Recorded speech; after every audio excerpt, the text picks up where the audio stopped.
ಸ್ನೇಹಿತರೆ, ಜ್ಯೋತಿಯನ್ನ ದೇವಿ ಸ್ವರೂಪ ಅಂತೀವಿ. ಜ್ಯೋತಿ ಬೆಳಗಿದರೆ ಬದುಕೆ ಬೆಳಗಿದಂತೆ. ನೀವು ಯಾವುದೇ ದೇವಸ್ಥಾನಕ್ಕೆ ಹೋದರೂ ಆರತಿ ಸೇವೆ ಅಥವಾ ಮಂಗಳಾರತಿ ಸೇವೆ ಇದ್ದೇ ಇರುತ್ತೆ. ದೇವರಿಗೆ ಆರತಿ ಸೇವೆ ಮಾಡಿದರೆ ಒಳ್ಳೆಯದಾಗತ್ತೆ ಅನ್ನೋದು ಎಲ್ಲರ ನಂಬಿಕೆ. ಆದರೆ ಮಂಗಳಾರತಿ ಸೇವೆಯ ಹಿಂದಿರುವ ಅರ್ಥವೇನು, ಅದರ ಮಹತ್ವವೇನು ಅನ್ನೋದು ಮಾತ್ರ ಬಹುತೇಕರಿಗೆ ಗೊತ್ತಿರಲ್ಲ. ಈ ವಿಡಿಯೋದಲ್ಲಿ ಆರತಿ ಸೇವೆಯ ಬಗ್ಗೆ ಹೇಳ್ತಾ ಹೋಗ್ತೀವಿ. ಅದಕ್ಕೂ ಮೊದಲು ನೀವಿನ್ನೂ ನಮ್ಮ ಚಾನಲ್ನ ಸಬ್ಸ್ಕ್ರೈಬ್ ಆಗಿಲ್ಲ ಅಂದರೆ ಈ ಕೂಡಲೇ ಸಬ್ಸ್ಕ್ರೈಬ್ ಆಗಿ, ಅಲ್ಲದೆ ಮುಂದಿನ ವಿಡಿಯೋಗಳ ಅಪ್ಡೇಟ್ಗಳಿಗಾಗಿ ಪಕ್ಕದಲ್ಲೇ ಇರೋ ಬೆಲ್ ಬಟನ್ ಕೂಡ ಕ್ಲಿಕ್ ಮಾಡಿ. ದೇವಸ್ಥಾನದಲ್ಲಿ ದೇವರಿಗೆ ಮಹಾಮಂಗಳಾರತಿ ನಡೆಯುತ್ತಿದೆ ಅನ್ನೋ ಕಲ್ಪನೆಯೇ ಒಂದು ಕ್ಷಣ ರೋಮಾಂಚನವನ್ನು ತರುತ್ತೆ. ಕ್ಷಣಿಕವಾದರೂ ಭಕ್ತಿ ಪರವಶ ಭಾವದ ಪುಳಕವನ್ನು ಕೊಡುತ್ತದೆ. ಶಂಖ, ಜಾಗಟೆ, ಘಂಟೆಗಳ ಧ್ವನಿ, ಮಂತ್ರ ಘೋಷಗಳು ಒಂದೊಮ್ಮೆ ನಮ್ಮ ಕಿವಿ ತುಂಬಿ ಮೈದುಂಬಿ ವಿದ್ಯುತ್ ಸಂಚಾರ ಮಾಡಿಸುತ್ತವೆ. ನಿಜವಾಗಿಯೂ ಅದೊಂದು ದಿವ್ಯವಾದ, ಅದ್ಭುತವಾದ ಹಿತಾನುಭವ. ಮಂಗಳಾರತಿಯದು ಅದೊಂಥರ ಅಗೋಚರ ಅಮೋಘವಾದ ಶಕ್ತಿ ಸಂಚಯ. ದೇಗುಲಕ್ಕೆ ಹೋದಾಗ ಅರ್ಚನೆ ಮಾಡಿಸಲು ಕೊಟ್ಟ ರಶೀದಿಯನ್ನ ಪೂಜಾರಪ್ಪನ ಕೈಗಿಟ್ಟರೆ ಸಾಕು. ಎಣ್ಣೆಯಲ್ಲಿ ಮುಳುಗಿಸಿದ ಹತ್ತಿಯ ಬತ್ತಿಯನ್ನು ಅಥವಾ ಕರ್ಪೂರವನ್ನು ಆರತಿ ತಟ್ಟೆಯಲ್ಲಿಟ್ಟು ದೀಪ ಬೆಳಗಿಸುತ್ತಾರೆ. ದೇವರ ಮೂರ್ತಿಗೆ ಅಡಿಯಿಂದ ಮುಡಿಯವರೆಗೂ ಅಡ್ಡಕ್ಕೂ ಉದ್ದಕ್ಕೂ ಮಂತ್ರೋಚ್ಚಾರಣೆಯ ಜೊತೆಗೆ ಎತ್ತಿ ಸುತ್ತಿ ಮಂಗಳಾರತಿ ಮಾಡ್ತಾರೆ. ನಂತರ ಆರತಿ ಸ್ವೀಕರಿಸಲು ನಿಮ್ಮ ಮುಂದೆ ತರ್ತಾರೆ. ಇದೇ ಮಂಗಳಾರತಿ ಅಥವಾ ಆರತಿ ಸೇವೆ. ಇದು ನಿಮಗೂ ಗೊತ್ತಿದೆ. ಧಾರ್ಮಿಕ ಪರಂಪರೆಯಿಂದ ನಡೆದು ಬಂದ ಹಲವು ವಿಷಯಗಳಿಗೆ ಆಂತರ್ಯ ಬಹಳಷ್ಟಿದೆ. ಪೂಜಾ ಕೈಂಕರ್ಯದಲ್ಲಿ ಒಂದು ಭಾಗವಾದ ಮಂಗಳಾರತಿಯ ವಿಶೇಷತೆ ತಿಳಿದುಕೊಂಡರೆ ಶ್ರದ್ಧಾ ಭಕ್ತಿ ಇನ್ನಷ್ಟು ಹೆಚ್ಚಾಗುತ್ತೆ ನಿಮಗೆ. ಆರತಿಯ ಸುಗಂಧ ವಾತಾವರಣದಲ್ಲಿನ ನಕಾರಾತ್ಮಕ ಶಕ್ತಿಯನ್ನ ನಾಶ ಮಾಡಿ ಸಕಾರಾತ್ಮಕ ಶಕ್ತಿ ಹೆಚ್ಚುವಂತೆ ಮಾಡುತ್ತೆ. ಮಂತ್ರ ಘೋಷ, ಪೂಜಾ ವಿಧಾನವನ್ನ ಅರಿಯದಿದ್ದರೂ ಶ್ರದ್ಧೆಯಿಂದ ಮಾಡಿದ ಆರತಿಗೆ ಪೂರ್ಣ ಫಲವಿದೆ ಎಂಬ ಮಾತಿದೆ. ಹಿಂದೂ ಧರ್ಮದಲ್ಲಿ ನಡೆದುಕೊಂಡು ಬಂದ ಹಲವು ಪರಂಪರೆ ವಿಧಿವಿಧಾನಗಳಲ್ಲಿ ಆರತಿಯೂ ಒಂದು. ಸ್ಕಂದ ಪುರಾಣದಲ್ಲೂ ಇದಕ್ಕೆ ವಿಶೇಷವಾದ ಮಹತ್ವವಾದ ಉಲ್ಲೇಖವಿದೆ. ಪೂಜೆ, ಹೋಮ, ಹವನಗಳಲ್ಲಿ ಅನುಷ್ಠಾನದ ಕೊನೆಯಲ್ಲಿ ಒಂದು ತಟ್ಟೆಯಲ್ಲಿ ದೀಪವನ್ನಿಟ್ಟು ಬೆಳಗುತ್ತೇವೆ. ನಾವು ಎಷ್ಟು ಭಕ್ತಿ ಶ್ರದ್ಧೆಗಳಿಂದ ಆರತಿ ಮಾಡುತ್ತೇವೆಯೋ ಅದಕ್ಕೆ ಅಷ್ಟೇ ಫಲವಿದೆ. ಈ ಸಮಯದಲ್ಲಿ ಸಕಾರಾತ್ಮಕ ಶಕ್ತಿ ನಮ್ಮನ್ನು ಆವರಿಸುತ್ತೆ. ವ್ಯಕ್ತಿತ್ವದಲ್ಲಿ ಹೊಸ ತೇಜಸ್ಸು ಉದಯಿಸುತ್ತೆ. ಯಾವುದೇ ಮಂತ್ರ, ಪೂಜಾ ವಿಧಾನಗಳು ಅರಿಯದಿದ್ದರೂ ಕೂಡ ಆರತಿಯನ್ನಷ್ಟೇ ಶ್ರದ್ಧೆಯಿಂದ ಮಾಡಿದರೂ ಸಾಕು, ದೇವರು ಪ್ರಸನ್ನನಾಗಿ ಪೂಜೆಯನ್ನು ಸ್ವೀಕರಿಸ್ತಾನೆ. ಆರತಿಯಲ್ಲೂ ಕೂಡ ಹಲವಾರು ರೀತಿಯ ಬಗೆಗಳಿವೆ. ಪ್ರತಿ ಆರತಿಗೂ ಅದರದ್ದೇ ಆದ ವಿಶೇಷತೆ ಇದೆ. ಕಾರ್ಯ ಸಫಲತೆಗೆ ತುಪ್ಪದ ಆರತಿ. ತುಪ್ಪ ಸಮೃದ್ಧಿಯ ಸಂಕೇತ.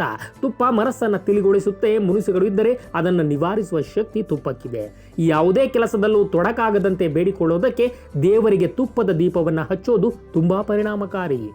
ತುಪ್ಪದ ಆರತಿಯು ಆತ್ಮಜ್ಯೋತಿಯ ಪ್ರತೀಕವಂತೆ. ಅಂತರ್ಮನನದಿಂದ ದೇವರಿಗೆ ಆರತಿ ಮಾಡಿದ್ದೇ ಆದಲ್ಲಿ ಅದು ಪಂಚಾರತಿ ಆಗುತ್ತದೆ. ಇದರಿಂದ ನಿಮಗೆ ಸರ್ವ ಫಲಗಳು ಕೂಡ ಲಭಿಸುತ್ತದೆ.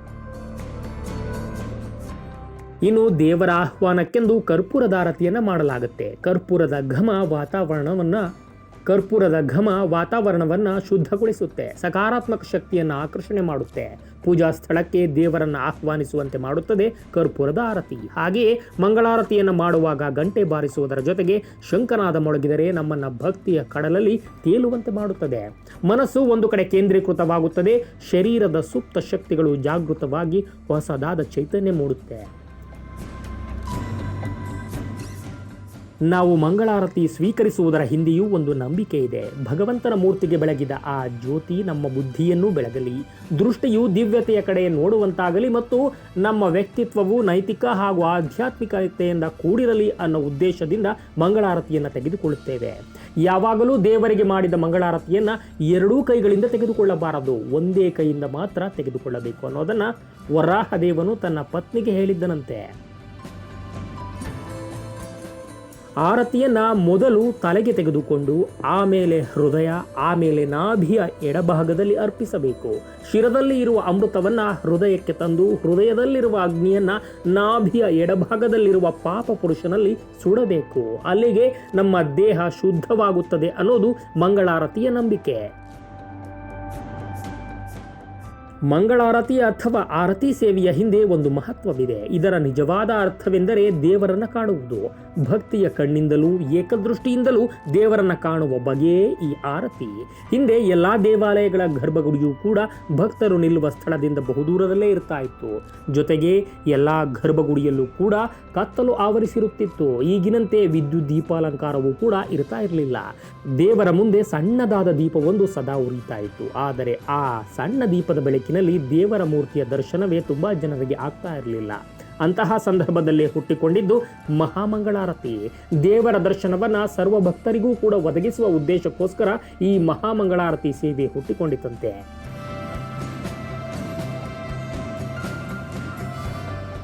ಮಹಾಮಂಗಳಾರತಿ ಮಾಡುವಾಗ ದೇವರಿಗೆ ಅಡಿಯಿಂದ ಮುಡಿಯವರೆಗೂ ಮಾಡಲಾಗುತ್ತೆ. ದೇವರ ಮುಖ, ಕಂಠ, ಬಲಗೈ, ಎದೆ, ಹೊಟ್ಟೆ ಭಾಗ, ಕಾಲು, ಪಾದ ಎಲ್ಲವೂ ಕೂಡ ಸ್ಪಷ್ಟವಾಗಿ ಕಾಣುವಂತೆ ಅಲ್ಲಲ್ಲಿ ಆರತಿ ಬೆಳಗಲಾಗುತ್ತೆ. ಮೊದಲೆಲ್ಲ ಒಬ್ಬರಿಬ್ಬರು ಬಂದಾಗಲೆಲ್ಲ ಮಹಾಮಂಗಳಾರತಿ ನಡೆಯುತ್ತಿರಲಿಲ್ಲ. ಭಕ್ತರ ಸಮೂಹವೇ ಸೇರಿದಾಗ ದೇವರ ದರ್ಶನವನ್ನು ಮಾಡಿಸುವ ನಿಟ್ಟಿನಲ್ಲಿ ಆರತಿ ಸೇವೆಯನ್ನು ಮಾಡ್ತಾ ಇದ್ರು. ಈಗೆಲ್ಲ ಒಬ್ಬೊಬ್ಬರಿಗೂ ಆರತಿ ಸೇವೆ ಮಾಡಲಾಗುತ್ತೆ. ಯಾರು ಆರತಿ ರಶೀದಿ ತರ್ತಾರೋ ಅವನಿಗೆಲ್ಲ ದೇವರ ಮಂಗಳಾರತಿ ಸಿಗುತ್ತೆ. ಡಿಯರ್ ಫ್ರೆಂಡ್ಸ್, ನೀವಿನ್ನೂ ನಮ್ಮ ಚಾನಲ್ನ ಸಬ್ಸ್ಕ್ರೈಬ್ ಆಗಿಲ್ಲ ಅಂದರೆ ಈ ಕೂಡಲೇ ಸಬ್ಸ್ಕ್ರೈಬ್ ಆಗಿ. ಅಲ್ಲದೆ ಮುಂದಿನ ವಿಡಿಯೋಗಳ ಅಪ್ಡೇಟ್ಗಳಿಗಾಗಿ ಬೆಲ್ ಬಟನ್ ಕೂಡ ಒತ್ತಿ. Thank you.